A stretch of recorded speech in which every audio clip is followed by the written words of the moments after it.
যে স্কুলের প্রধান শিক্ষিকার নামই বিনা পানি, সেখানেই হলো না সরস্বতী পুজো। 1 বছর নয়, পরপর 2 বছর। আর এ নিয়েই ক্ষোভে ফেটে পড়লেন স্থানীয়রা। হবে না কি কারণে? প্রতি বছর পুজো হইতে হবে। বুধবার এই ছবি দেখা যায় কোচবিহারের দিনহাটার পিকনি ধারার নেতাজি শিশু শিক্ষা কেন্দ্রে। অভিযোগ, গত বছরের পর এবারও সরস্বতী পুজো হয়নি এই সরকারি স্কুলে। এদিন প্রধান শিক্ষিকাকে ঘিরে ধরে বিক্ষোভ দেখান অভিভাবক ও স্থানীয় বাসিন্দাদের একাংশ। কেন হলো না সেটি আমাদের প্রশ্ন।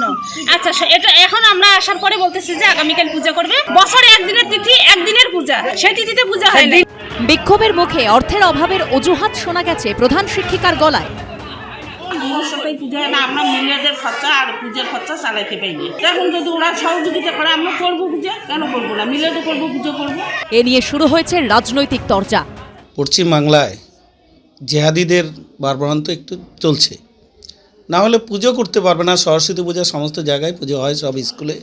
সেইখানে মাস্টাররা কেউ সাহস পাচ্ছে না, কেউ ইচ্ছে করে করছে না, এটা আমরা কোনোদিন দেখিনি। এই পুজো যে 1-2টি শিক্ষা প্রতিষ্ঠানে পুজো হয়নি, তার গাফিলতি স্কুল কর্তৃপক্ষ বা প্রধান শিক্ষক তাদের, এখানের সঙ্গে অন্য কিছু সম্পর্ক নেই। তারা দায়িত্ব জ্ঞানহীনতার পরিচয় দিয়েছে। বিজেপি তো সব কিছুর মধ্যে এ ধরনের সাম্প্রদায়িকতার বিষয় খুঁজতে শুরু করে। সরস্বতী পুজোটা সবাই মিলে করা হয়, এখানে জাতি ধর্ম বর্ণ নির্বিশেষে সকলে অংশগ্রহণ করে। নেতাজি শিশু শিক্ষা কেন্দ্র থেকে কিলোমিটার দেড়েক এগোলেই পিকনি ধারা এপি স্কুল। সেখানে ধুমধামের সঙ্গে হয়েছে সরস্বতী পুজো।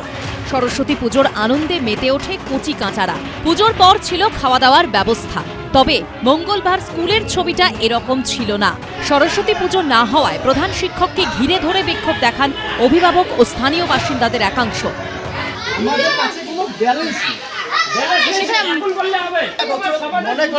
না, একটা বছরের ফ্যাক্টর না, একটা বছরে কোনো ফ্যাক্টর না। পূজা করার মতো টাকা স্কুলে নাই, এবারে টাকার মনে কিভাবে পূজাটা করবে পয়েন্ট আছে। চাপে পড়ে বুধবার সরস্বতী পুজো করার সিদ্ধান্ত নেয় স্কুল কর্তৃপক্ষ। সরস্বতী পুজো আগামী 20 তারিখে হয় নাই না, রবিবার সোমবার তো 2 দিনই ছিল। এইবার এই স্কুলে হয়ই নাই, তাই সবাই আন্দোলন করছে যে কেন হলো না। আজকে আবার সেজন্য হইতেছে, এই যে সবজি কাটা হচ্ছে, সবাই বাচ্চা কাচ্চা সবাই আসছে, সবারই মনে আনন্দ।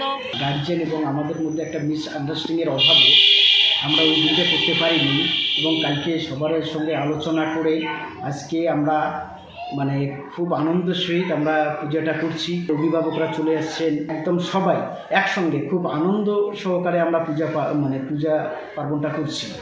সরকারি শিক্ষা প্রতিষ্ঠানে নির্দিষ্ট তিথি মেনে বছরে একবারই সরস্বতী পুজো হয়। বাংলায় এই রীতি চলে আসছে বহুকাল ধরে।